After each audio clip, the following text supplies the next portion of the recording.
Una-una sa ato ang halang gobernador, no?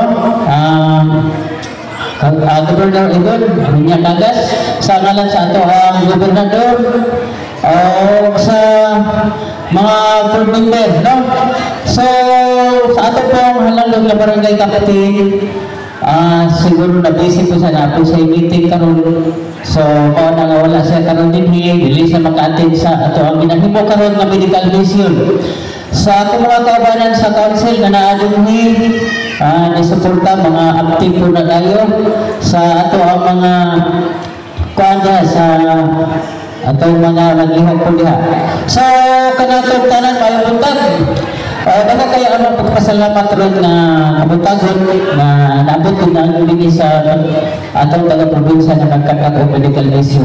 So, kanatong tanan, daghan kayong salamat o welcome o kapag hinawat na mo ang katong tanan ng mga barangay, taga-barangay Yopon. Kinsa tong magpa-check up, doon mo diri sa ato ang gym. No, kaya nagpaabot sila, murag taon-taon na yun eh. Nagsige na sila balita sa inyo ha, kano wala ka mo. So, kanatong tanan, mayong buntag, o welcome, o mayong morning na itong tanan.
I love Davao del Sur.